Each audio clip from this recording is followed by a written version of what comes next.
చందమామ కథ. అర్ధనా బాకీ. ఒక ఊర్లో రామయ్య అనే బీదవాడు ఉండేవాడు. వాడికి సెంటు పొలం కూడా లేదు. ఎలాగైనా డబ్బు సంపాదించి తాను కూడా ఒక వ్యవసాయదారై మిగిలిన రైతుల్లాగే సంతకు సామాన్లు తోలుకుపోవాలని రామయ్య ఉబలాటం.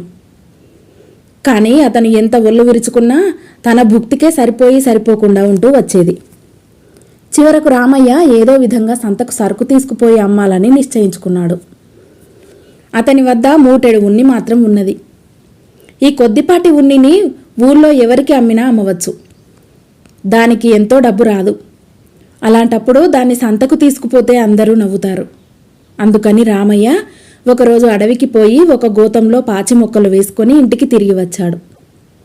ఆ పాచి మొక్కలపైన తన వద్ద ఉన్న ఉన్ని కప్పి గోతం మూట కట్టి సంతకు బయలుదేరాడు. ఇలాంటి వాడే సోమయ్య అనేవాడొకడు కూడా సంతకు ఒక గోతంతో వచ్చాడు.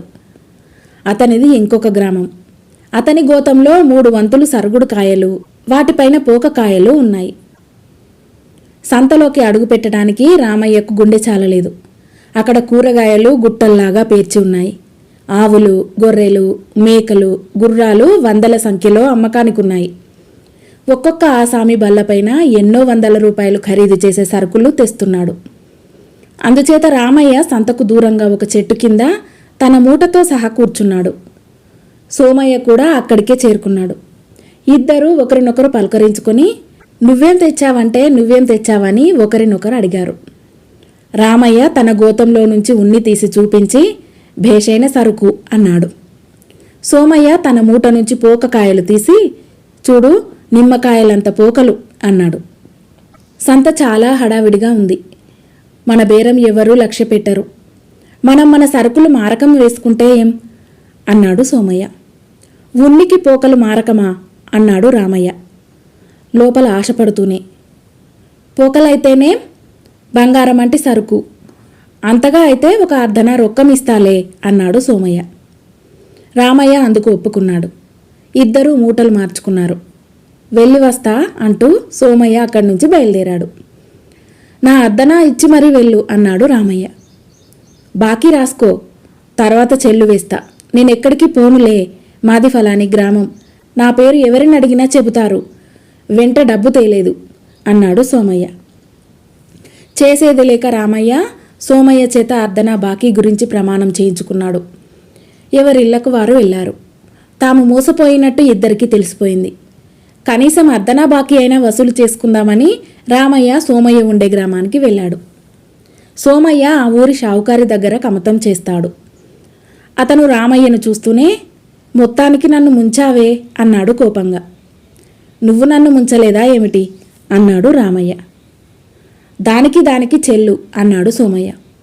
అదంతా వల్ల కాదు, నాకు అర్ధనా బాకీ ఉన్నావు, ప్రమాణం కూడా చేశావు, అది చెల్లు వెయ్యి అన్నాడు రామయ్య. నా దగ్గర చిల్లి గవ్వ కూడా లేదు, కానీ మనమిద్దరము లాభం పొందే ఉపాయం ఒకటి చెబుతా విను. మా షావుకారు ఇంటి వెనక ఒక లోతైన గొయ్యి ఉంది. ఒకసారి షావుకారు ఆ గోతిలో నిచ్చెన వేసి దిగుతుంటే చూశాను. అందులో ఏదో దాచి ఉంటాడు. ఇవాళ రాత్రి మనమిద్దరం కలిసి ఆ గోతిలో ఏమున్నది తీసుకొని పంచుకుందాం, సహాయపడతావా అన్నాడు సోమయ్య. రామయ్య కొంచెం ఆలోచించి సరేనన్నాడు. అందులో ఏదన్నా నిధి దొరికితే ఇంత పొలం కొనుక్కుందామని అతనికి ఆశ కలిగింది. ఆ రాత్రి సోమయ్య ఒక గోతము, తాటి మోకు తెచ్చాడు. అర్ధరాత్రి వేళ ఇద్దరూ షావుకారు గారి దొడ్లో ప్రవేశించారు. రామయ్య మోకు పట్టుకున్నాడు. సోమయ్య గోతంతో సహా మోకు పట్టుకుని గోతిలోకి దిగాడు. అతను ఎంత వెతికినా గోతిలో మట్టి తప్ప ఏమీ కనిపించలేదు. ఈ రామయ్య గడుసువాడు, ఏమీ లేదంటే మోకు గోతిలో పారేసి చక్కా పోతాడేమో, అందుచేత యుక్తిగా పైకి వెళ్ళాలి అనుకుని సోమయ్య తాను గోతంలో కూర్చుని గోతాన్ని మోకు కట్టి, ఇదిగో ఇక్కడ ఉన్నదంతా గోతంలో కట్టాను, దాన్ని పైకి లాక్కొని మళ్ళీ మోకు లోపలికి వేసి నన్ను కూడా లాగు అని కేక పెట్టాడు. రామయ్య ఉత్సాహంతో గోతాన్ని పైకి లాగాడు.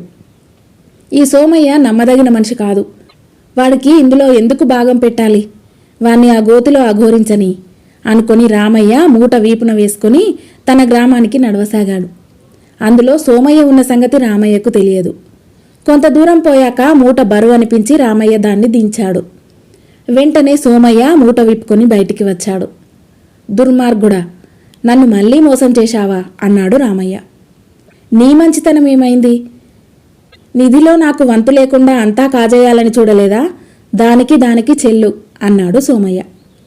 అదంతా వల్ల కాదు, నాకు అర్ధనా బాకీ ఉన్నావు, ప్రమాణం కూడా చేశావు అన్నాడు రామయ్య. నేను కాదన్నానా?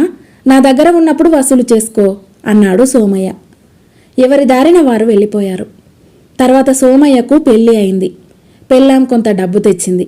సోమయ్య కమతం మానేసి కొంత పొలం కొనుక్కుని వ్యవసాయం ప్రారంభించాడు. అది లాభించింది. ఊరి బయట ఇల్లు వేశాడు. 3 పువ్వులు 6 కాయలుగా ఉంది. రామయ్య మటుకు ఎప్పటిలాగే ఒళ్ళు విరుచుకుని కష్టించి పొట్టపోసుకుంటున్నాడు. ఒకనాడు అతనికి సోమయ్య బాకీ ఉన్న అర్ధన జ్ఞాపకం వచ్చింది. అది వసూలు చేసుకోవటానికి సోమయ్య ఉండే గ్రామానికి బయలుదేరాడు రామయ్య. సోమయ్య తన ఇంటి పంచలో కూర్చుని ఉండగా రామయ్య వస్తుండటం కనబడింది. వెంటనే అతడు లోపలికి వెళ్ళి భార్యతో, ఒసే, బాకీదారు రామయ్య వస్తున్నాడు. నేను చచ్చిపోయినట్టు పడుకుంటాను, నువ్వు నా మీద పడి ఏడుస్తూ ఉండు. సాయంకాలం దాకా ఏడ్చావంటే ఈ రామయ్య పీడ శాశ్వతంగా వదిలిపోతుంది అన్నాడు. సోమయ్య భార్య అలాగే చేసింది. రామయ్య వచ్చి అంతా చూశాడు. కానీ అతడు వెళ్ళిపోలేదు. పంచలోనే తిష్టవేశాడు. ఇంకా సోమయ్య నీ బాకీ ఏం చెల్లేస్తాడు నాయనా? సోమయ్యకు అన్ని రుణాలు తీరిపోయాయి అంటూ సోమయ్య భార్య రాగాలు పెట్టింది. అయ్యో, సోమయ్య నాకు దీర్ఘ స్నేహితుడు. అతనికి ఉత్తర క్రియలు చేయించి మరీ వెళతాను. మేమిద్దరము కలిసి చేసిన వ్యవహారాలు బోలెడున్నాయి అన్నాడు రామయ్య. ఆయన ఇంటి బయట నిలబడి దారిన పోయే వాళ్ళ ద్వారా శవవాహకుల కోసం కబురు చేశాడు. వాళ్ళు వచ్చారు. నా బంధువులంతా వచ్చినదాకా శవాన్ని శ్మశానానికి తీసుకుపోవటానికి వీల్లేదు అన్నది సోమయ్య భార్య. సూర్యాస్తమయమైంది. రామయ్య వెళ్ళిపోలేదు. ఇరుగు పొరుగు ఇళ్ల వాళ్ళు వచ్చి, శవాన్ని కదిలిస్తే గాని మేము ఈ రాత్రికి భోజనం చేయటానికి లేదు, అందుచేత వెంటనే శవాన్ని పాడుబడిన గుడిలోకి చేర్చండి అన్నారు. శవజాగారం ఎవరు చేస్తారు? నేను ఈ శవంతో ఒంటిగా ఆ పాడుబడ్డ ఆలయంలో తెల్లవార్లు ఉండలేను అన్నది సోమయ్య భార్య. అందుకు నేనున్నానుగా, నా దీర్ఘమిత్రుడి శవాన్ని రాత్రల్లా నేనే చూసుకుంటాను అన్నాడు రామయ్య. సోమయ్య భార్య రహస్యంగా భర్తతో, ఇప్పుడేం చేయాలి అన్నది. గుడికి తీసుకుపోని, భయం లేదులే అన్నాడు సోమయ్య. అతన్ని శవవాహకులు గుడిలో చేర్చి వెళ్ళిపోయారు. రామయ్య శవజాగారం ప్రారంభించాడు. అర్ధరాత్రి అయింది. గుడి బయట మనుషుల సందడి అయింది. రామయ్య చప్పున గర్భగుడిలోకి వెళ్ళి దాక్కున్నాడు. కొద్దిసేపటిలో 4 దొంగలు గుడిలోకి వచ్చారు. వాళ్ళ నాయకుడు ఒక మూట దించాడు. అందులో నుంచి ఖరీదైన నగలు, డబ్బు తీసి 4 కుప్పలుగా చేశాడు. ఆ వస్తువులలో ఒక కత్తి కూడా ఉన్నది. దీన్నెవరు తీసుకుంటారు అని దొంగల నాయకుడు అడిగాడు. దొంగలు చప్పరించి, అది పనికిమాలిన కత్తి అన్నారు.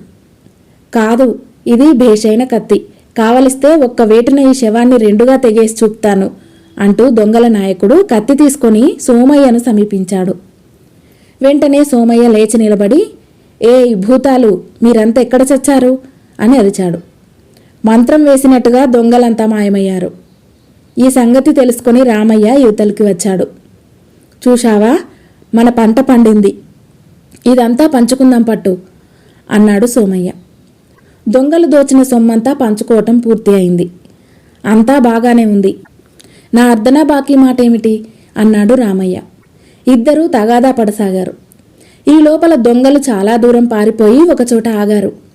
దొంగల నాయకుడు తన అనుచరులతో, మనం ఇవాళ చాలా నామర్ద పని చేశాం. మహామహాయోధులకు కూడా భయపడని మనం దడుచుకొని అంత సొమ్ము వదిలేసి వచ్చాం. మనలో గుండె ధైర్యం కలవాడెవడైనా వెళ్ళి ఆ గుడిలో ఏం జరుగుతున్నది చూసి వస్తే బాగుంటుంది అని సలహా ఇచ్చాడు. మిగిలిన 3 దొంగలు వెళ్ళ నిరాకరించారు. దొంగల నాయకుడికి తప్పింది కాదు.